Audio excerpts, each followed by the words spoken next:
जय हिंद साथियों, राधे राधे। कैसे हैं आप? मैं अनंत भारत स्वागत करता हूं आपके अपने एसएससी मेकर परिवार में। उम्मीद है कि बहुत अच्छे होंगे और जैसा कि हमेशा की तरह आप इंतजार करते हैं, आज हम आपके लिए लेकर आए हैं एसएससी जीडी स्पेशल के लिए कुछ खास। बिल्कुल एसएससी जीडी में एक जो टॉपिक है वो है सल्तनत काल। सल्तनत काल से बहुत सारे क्वेश्चंस आते हैं, आज हम उसे ट्रिक के माध्यम से समझने का प्रयास करेंगे। तो जैसा कि आपको क्वेश्चन भी आता है और कंफ्यूजन भी होता है, तो जीके जीएस के इस पॉइंट में हम लोग बात करेंगे एक प्रकार से गागर में सागर भरने की, ठीक है, और जरूरत की खबर को हम लोग समझने का प्रयास करेंगे। तो यहां पे आपके सामने जो दे रखा है वो है दिल्ली सल्तनत। आखिर दिल्ली सल्तनत को दिल्ली सल्तनत ही क्यों कहा गया? कुछ और भी तो कहा जा सकता था, ऐसे आपके मन में सवाल उठते होंगे, है ना? तो दिल्ली सल्तनत को दिल्ली सल्तनत क्यों कहा गया? उसका सबसे बड़ा रीजन जो था वो ये था, दिल्ली के सभी शासक जो थे, दिल्ली के सभी शासक दिल्ली से शासन करना चाहते थे, दिल्ली से शासन करना चाहते थे, यानी कि दिल्ली का सुल्तान बनना चाहते थे कि हम दिल्ली का क्या बनेंगे? सुल्तान। यही कारण हुआ कि यह काल जो है सल्तनत कहलाया। अब यह सल्तनत जो था, तो आपको याद होगा मोहम्मद गौरी, याद है ना? जो मोहम्मद गौरी, ध्यान दीजिए, मोहम्मद गौरी। आप लोग सोच रहे हो कि लो सर तो ट्रिक बताने वाले थे, ये पता नहीं क्या बता रहे। अरे भाई कुछ एक्स्ट्रा है, परेशान मत हो। जो मोहम्मद गौरी था, आपको अच्छे से पता है कि 1191, 1192 और 1194 जब ये आया तो ये आपका तराइन का युद्ध हुआ, ये भी तराइन का युद्ध हुआ, बस अंतर था, ये पहला था और ये दूसरा था। और बेटा ये हुआ आपका चंदावर का युद्ध। तो इस तरीके से मोहम्मद गौरी ने इन सब युद्धों में विजय पाई। उसके बाद जो इसके गुलाम थे, किसके? मोहम्मद गौरी के। तो जब इसके जो गुलाम थे, उन गुलामों में जो था आपका कुतुबुद्दीन ऐबक। कौन था बेटा? कुतुबुद्दीन ऐबक। कुतुबुद्दीन ऐबक, फिर आपका इल्तुतमिश, फिर आपका कुबाचा। ये सब सोचते थे कि हम किसी तरीके से रूल करें, शासन करें। इसी वजह से इन्होंने, जबकि ये गुलाम थे, इन्होंने एक नया अध्याय रचा। उस अध्याय को कहा गया सल्तनत काल। और आज की ट्रिक में यही हम बात करने चल रहे हैं, सल्तनत काल। अब समझ में आया कि कहां से कहां हम चले हैं? तो अब हम बात करने चल रहे हैं सल्तनत काल। अब सल्तनत काल जो है 1206 से 1526 तक चला, ठीक। पहला तो प्रश्न ये हो गया। फिर दूसरा आपके कहा गया, भी ट्रिक आपने कहा है ना, ट्रिक, तो ये ट्रिक आपको ये रही। तो आपने कई याद किया होगा, एक अलग मैटर है, ठीक है, पर हमें वो ट्रिक फॉलो करनी होती है जो एग्जाम में हम कभी भूले नहीं, कभी गलत होने की संभावना ना हो, ठीक है, हाँ, कभी गलत ना हो। तो कैसे देखेंगे? तो ये हो गया GKTSL। तो GKTSL क्या बोलेंगे हम लोग? ट्रिक का नाम हो गया, यहां पे लिख दिया GKTSL। ये हो गया आपका ट्रिक। GKTSL, GKTSL, GKTSL ऐसे बोलेंगे, GKTSL, GKTSL, GKTSL। अब ये हो गया बेटा गुलाम। क्या हो गया? गुलाम। ये हो गया खिलजी। ये हो गया बेटा तुगलक। आप देखो ना, 10 मिनट में सारा खत्म। तुगलक। ये हो जाएगा बेटा सैयद। ये हो जाएगा लोदी, ठीक हो गया GKTSL। अब हम लोगों ने किया, ये हो गया बेटा 1206 से 1290, ये हो गया 1290 से 1320, ये हो गया 1320 से 1414, ये हो गया 1414 से 1451, और ये हो गया 1451 से 1526। देखो कितनी स्पीड में लिख दिया। यानी कि आपको यह पता चला कि कौन सा वंश कब रहा, कितना शासन किया? तो जरा घटा के बताओ सबसे ज्यादा शासन। तो जब सबसे ज्यादा शासन पता चलेगा तो आपको लगेगा भाई तुगलक जो है सबसे अधिक समय तक,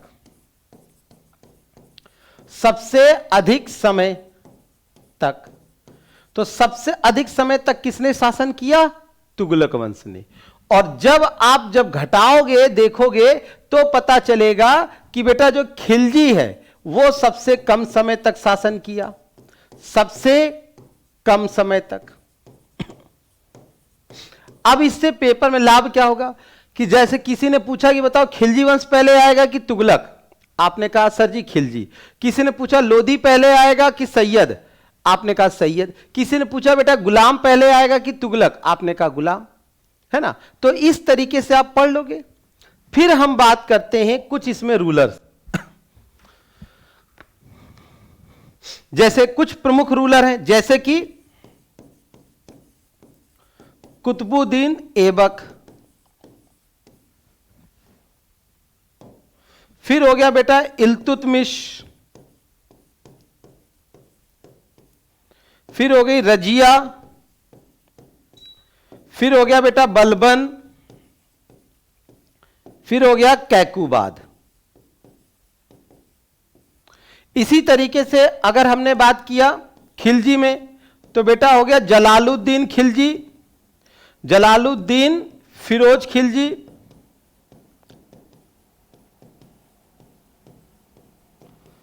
फिर हो गया अलाउद्दीन खिलजी,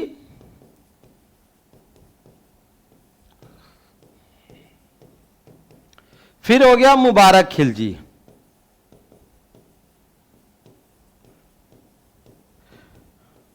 इसी तरह हमने बेटा बात किया तुगलक वंश में गयासुद्दीन तुगलक, मोहम्मद बिन तुगलक,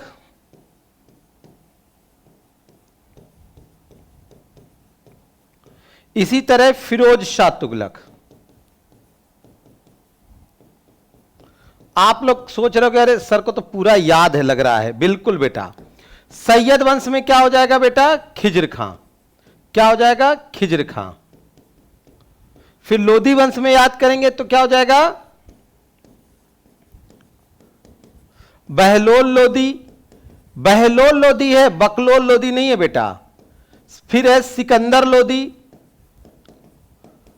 फिर है इब्राहिम लोधी।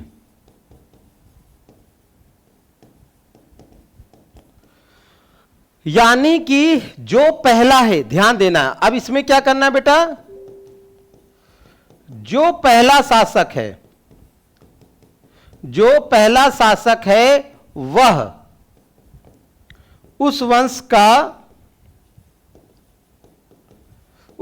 का संस्थापक है। क्या है? संस्थापक है, याद रखिएगा। यानी जो पहला शासक है उस वंश का संस्थापक है। जैसे खिलजी का कौन संस्थापक? जलालुद्दीन फिरोज खिलजी।